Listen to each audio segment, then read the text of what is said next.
Hello student, आज हम लोग हिंदी काव्य खंड का बहुत इम्पोर्टेंट लेसन आप लोगों को हम पढ़ाने जा रहे हैं। मैंने आहुति बनकर देखा। यह जो है कवि सच्चिदानंद हीरानंद वात्स्यायन अगेर द्वारा रचित मैंने आहुति बनकर देखा, यह जो कविता है शीर्षक यह लेसन पढ़ाएंगे। इस पद्यांश में कवि ने मनुष्य जीवन की सार्थकता बताते हुए स्पष्ट किया है कि दुख के बीच पीड़ा सहकर अपना मार्ग प्रशस्त करने वाला तथा दूसरों की पीड़ा हार कर उनमें प्रेम का बीज बोने वाला व्यक्ति वास्तविक जीवन जीता है। विघ्न बाधाओं विरोधी परिस्थितियों के साथ संघर्ष करने से ही जो है जीवन विकसित होता है। इस पंक्तियों में कवि का भी यही दृष्टिकोण है। हम देखते हैं, मैं कब कहता हूँ जग मेरी दुर्धर गति के अनुकूल बने, मैं कब कहता हूँ जीवन मरु नंदन कानन का फूल बने। इसमें कवि स्पष्ट रूप से कहते हैं कि मैं कब कहता हूँ जग, यह जो संसार है, कवि कहते हैं कि वह अपने जीवन में किसी भी प्रकार के कष्टों से छुटकारा पाने का आकांक्षी नहीं है। यह संसार उसके गति के अनुकूल ना हो, वह किसी भी प्रकार के कष्टों से छुटकारा पाने का आकांक्षी नहीं है। मैं कब कहता हूँ जीवन मरु नंदन कानन, देवताओं का वन, नंदन कानन का फूल बने। कवि कहते हैं कि उसके जीवन का जो सूखा रेगिस्तान है, नंदन कानन अर्थात देवताओं के वन के समान हमेशा खिला रहे, अर्थात खिले हुए पुष्पों से महक उठे।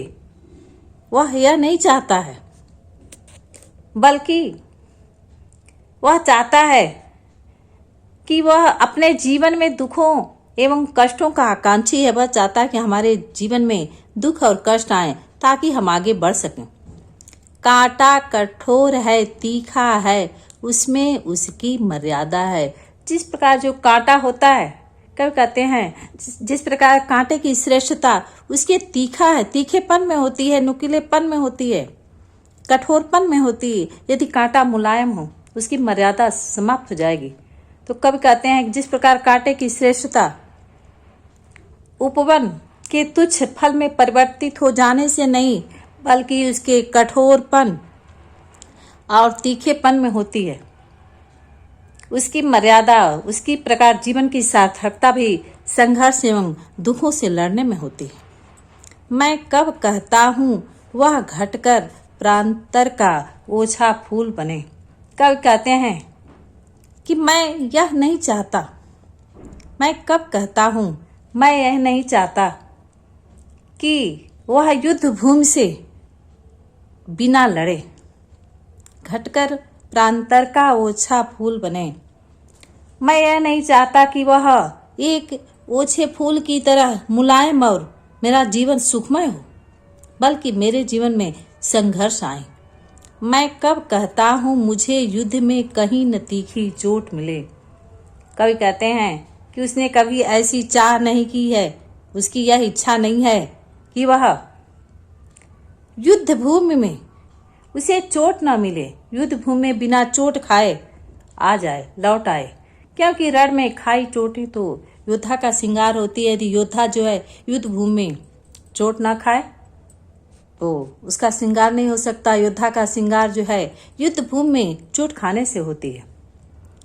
मैं कब कहता हूँ प्यार करूँ तो मुझे प्राप्ति की ओट मिले। कभी कहते हैं कि मैं यह नहीं चाहता मैं सबको प्यार करूँ, अपने प्यार का प्रतिफल भी नहीं चाहता, मुझे प्राप्ति की ओट मिले।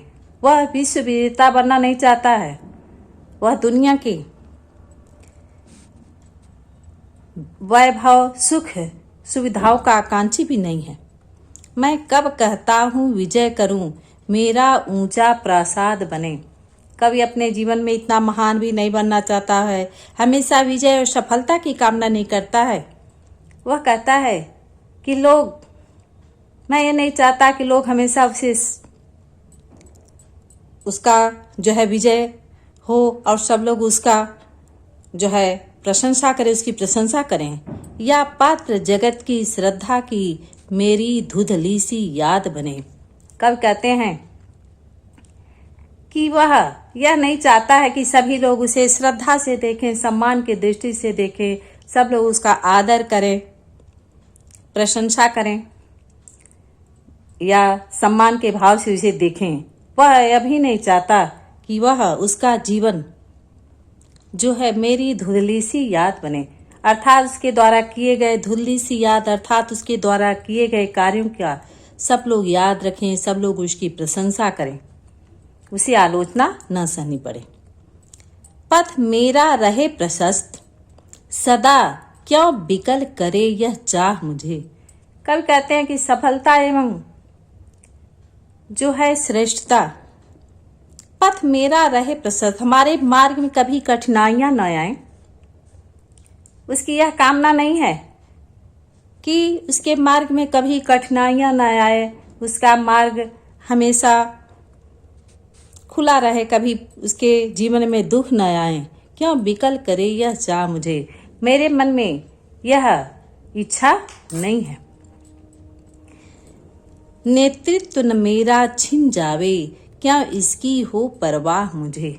कवि कहते हैं कि उसका जीवन में नेतृत्व कभी जो है स्वयं को किसी भी ऐसी आदत स्थिति से जो है वंचित नहीं रखना चाहता। ऐसी आदर्श स्थिति से वंचित मतलब रखने की इच्छा रखता है जिसकी सामान्यतः लोग उसकी कामना नहीं करते हैं। अधिकांश लोग वह कामना करते हैं कि हम अपने जीवन में आगे बढ़ें।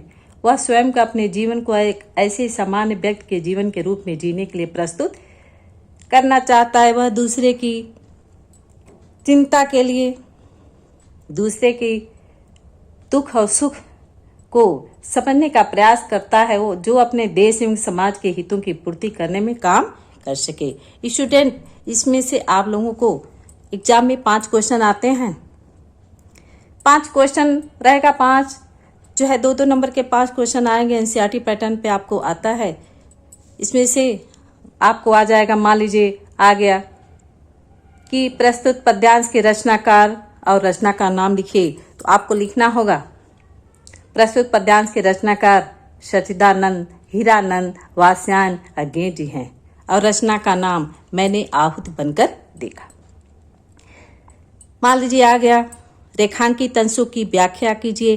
कांटा कठोर है, तीखा है, उसमें उसकी मर्यादा है। तो आपको लिखना होगा जो हमने बताया है कि लेखक कहना चाहते हैं कि जिस प्रकार कांटे की श्रेष्ठता उपवन के तुच्छ फल में परिवर्तित हो जाने से नहीं, बल्कि अपने कठोरपन एवं नुकीलेपन में निहित है, उसी प्रकार जीवन की जो सार्थकता है वह किसमें निहित है? संघर्ष एवं दुखों से लड़ने में। अगला मान लीजिए क्वेश्चन दे दिया कि या पात्र जगत की श्रद्धा की मेरी धुंधली सी याद बने। इस पंक्ति में कौन सा अलंकार है? धुंधली सी, सा से सी वाचक शब्द हैं, इसमें सी शब्द का प्रयोग हुआ है। इसमें कौन सा अलंकार है? उपमा अलंकार। और भी इस प्रकार जो है क्वेश्चन आ सकते हैं। इस पढ़ाए हुए व्याख्या के आधार पर आपको क्वेश्चन लिखना होगा। आगे हम देखते हैं, मैं प्रस्तुत हूँ चाहे मिट्टी जनपद की धूल बने, फिर उस धूली का कड़ कड़ भी मेरा गतिरोधक शूल बने। इसमें कवि जो है अज्ञे जी कहते हैं कि मैं प्रस्तुत हूँ। कवि कहता है कि मैं प्रस्तुत हूँ, मौजूद हूँ, चाहे मिट्टी जनपद की धूल बने।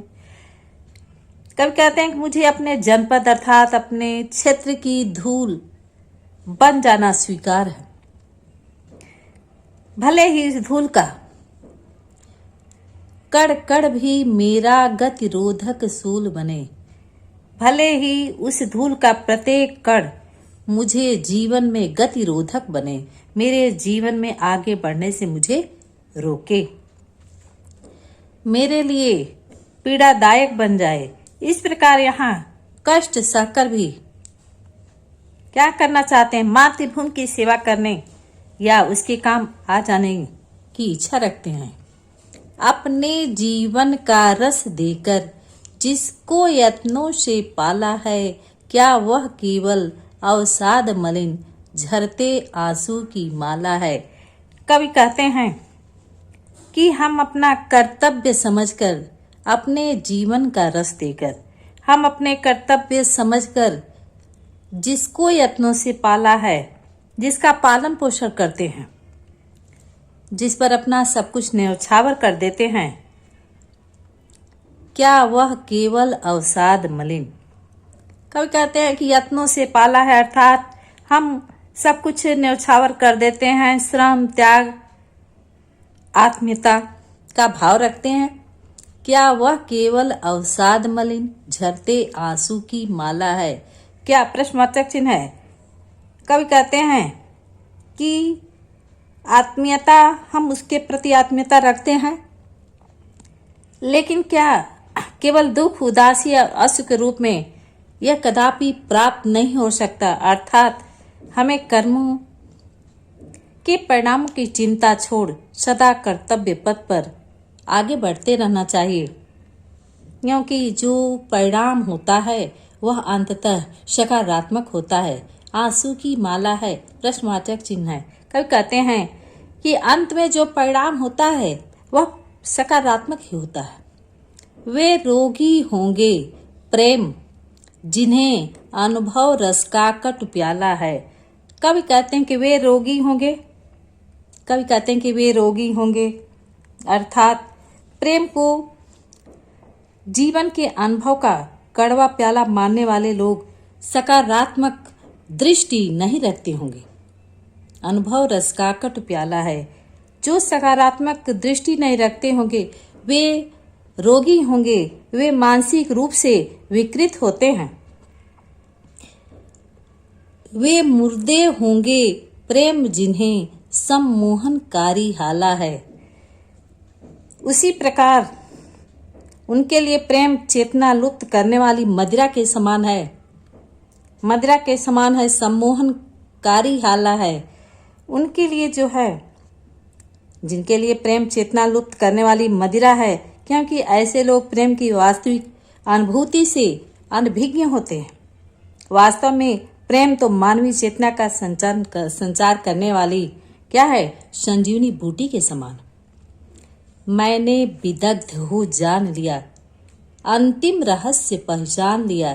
कवि कहते हैं कि मैं विदग्ध, अनेक बाधाओं एवं कठिनाइयों की आग में जलकर मैंने अंतिम रहस्य पहचान लिया, मैं जीवन के अंतिम रहस्य को समझ लिया। मैंने आहुति बनकर देखा, वह कवि जो है स्वयं आहुति बना, तब उसे प्रेम यज्ञ की ज्वाला है। कवि कहते हैं कि जब वह स्वयं आहुति बना तब उसे प्रेम रूपी यज्ञ की ज्वाला का जो है पवित्र कल्याणकारी रूप दिखाई दिया। वह विभिन्न कठिनाइयों को पार करके, बाधाओं को पार करके ही वह आज विकास एवं प्रगति के इस शिखर पर पहुंचा है। मैं कब कहता, मैं पढ़ता हूँ, मैं नभ की चोटी चढ़ता हूँ। कब कहते हैं मैं निरंतर आगे बढ़ता रहता हूँ और मैं आकाश की ऊंचाइयों को छूने का प्रयत्न करता हूँ, विकास के शिखर पर पहुंचना चाहता हूँ। कुचला जाकर भी धूली सा, कुचल जाकर जैसे धूली सा, धूल के समान, जैसे धूल जो है सबके पैरों के तले रौंदी जाती है, आधी सा और उमड़ता हूँ। कभी कहते हैं जिस प्रकार धूल से वह प्रेरणा लेने के लिए कहते हैं कि जिस प्रकार धूल लोगों के पैरे तलों रोदी जाती है फिर भी हार नहीं मानती, उल्टे क्या करती, आधी सा, आधी के समान रूप धारण करती है, आधी का रूप धारण करती है, और जो रोने वाले होते हैं उन्हीं को पीड़ा पहुंचाती है। उसी प्रकार मैं भी जीवन के संघर्षों से कभी हार नहीं मानता। मैं आशा से युक्त होकर आगे की ओर बढ़ता हूँ। कभी नहीं यहाँ मुश्किलों का सामना करके सफलता प्राप्त करने की बात की है कि मुश्किलों का सामना करके ही सफलता को प्राप्त किया जा सकता है। मेरा जीवन ललकार बने, असफलता ही असिधार बने। कवि की चाह है कि उसका जीवन संघर्षपूर्ण जीवन चुनौती देने की पुकार बन जाए। मेरा जीवन ललकार बने, असफलता ही असिधार बने। जीवन में जो मिली असफलता है उसके लिए तलवार की धार बनकर सफलता की राह को कांटों रहित बना देना बन जाए। इसकी जो सफलता की राहों को कांटों रहित बना दे और इस निर्मम रण में पग पक्का रुकना ही मेरा वार बने। यह जो जीवन है बहुत कठोर है। जीवन संघर्ष कहा जाता है, संघर्ष ही जीवन है। तो कहते हैं, कवि कहते हैं कि जीवन रूपी कठिन संग्राम में रह रहकर रुक जाना ही उसका प्रहर बन जाए। इस प्रकार यहाँ कवि जीवन की बाधाओं और असफलताओं को ही अपनी शक्ति बनाकर उनसे प्रेरणा लेकर सफलता प्राप्त करने के लिए संकल्पित दिखता है। भव सारा तुझको है स्वाहा, सब कुछ तप कर अंगार बने। अंततः कवि ईश्वर के प्रति आभार व्यक्त करते हुए कहते हैं कि मैं अपनी हार, असफलता सहित अपना सारा संसार ही तुझको है स्वाहा, तुमको मैं समर्पित कर रहा हूँ। सब कुछ तप कर अंगार बने। मैं चाहता हूँ कि मेरे द्वारा तुम्हें आहुत रूप में समर्पित की गई सारी वस्तुएं अग्नि बनकर क्या करें, मेरे जीवन रूपी यज्ञ को पूर्ण करने में सहायक बने। तेरी पुकार सा दुर्निवार मेरा यह नीरव प्यार बने। और साथ ही साथ मेरा यह जो मौन है तेरी पुकार की तरह अत्यंत प्रभावशाली होकर परम विस्तार को प्राप्त कर ले। इसमें हम बताएं कि पूरे पद्य में साहित्य खड़ी बोली है, गुण प्रसाद और ओज है, अलंकारों का प्रयोग है। इसमें आपको हमने पहले भी बताया, उसी प्रकार क्वेश्चन इसमें आएंगे। क्वेश्चन का आंसर आपको लिखना होगा। जैसे रेखांकित अंशों की व्याख्या, तो हमने जो बताया है, मान लीजिए अंडरलाइन कर दिया, मैंने विदग्ध हो जान लिया, अंतिम रहस्य पहचान लिया, मैंने आहुति बनकर देखा, यह प्रेम यज्ञ की ज्वाला है। जो मैंने आपको व्याख्या बताया उसकी आप अंडरलाइन, मान लीजिए एग्जाम में आता है, आपको व्याख्या लिखना होगा। और भी क्वेश्चन आ जाएगा, जैसे इस निर्मम रण में पग पग का रुकना ही मेरा वार बने। इसमें इस पंक्ति में, प्रस्तुत पंक्ति में कौन सा अलंकार है, तो पग पग शब्द की, इसमें पग पग शब्द की पुनरावृत्ति हुई है, इसलिए यहाँ पुनरुक्ति प्रकाश अलंकार है। क्वेश्चन आ गया, प्रेम की वास्तविक अनुभूति से कैसे लोग अनभिज्ञ रह जाते हैं। आपको लिखना होगा, प्रेम को जीवन के अनुभव का कड़वा प्याला मानने वाले लोग सकारात्मक दृष्टिकोण के नहीं होते हैं। इसलिए वे मानसिक क्या हैं, मानसिक रूप से विकृत होते हैं। किंतु जो लोग चेतना विहीन निर्जीव की भांति ही हैं, जिनके लिए प्रेम की चेतना लुप्त करने वाली मदिरा है, क्योंकि ऐसे लोग प्रेम की वास्तविक अनुभूति से अनभिज्ञ रह जाते हैं। इस तरह से जो भी क्वेश्चन आएगा, रेखांकित अंश की व्याख्या, प्रस्तुत पद्यांश का संदर्भ, या कुचला जाकर भी धूली सा आधी सा और उमड़ता हूँ, आ गया। इस पंक्ति का भाव स्पष्ट कीजिए। तो आपको लिखना होगा व्याख्या, जैसे हमने बताया है कि कुचला जाकर भी, पंक्ति का भाव है जिस प्रकार धूल लोगों के पैरे तलों रोधी जाती है फिर भी हार नहीं मानती है। और क्या करती है, उल्टे आधी का रूप धारण करके जो रौंदते हैं उन्हीं के सिर पर चढ़ती है, उन्हीं को नुकसान पहुंचाती है। इसी प्रकार कवि के कहने का तात्पर्य है कि जीवन के संघर्ष से पछाड़ खाकर कभी हम हार नहीं मानता है। हमें आश्वानित, उत्साहित होकर आगे की ओर बढ़ना चाहिए। कवि इसी प्रकार आगे बढ़ता जाता है। Thank you student. स्वस्थ रहें, मस्त रहें, हंसते रहें, ध्यान से पढ़ें। Thank you.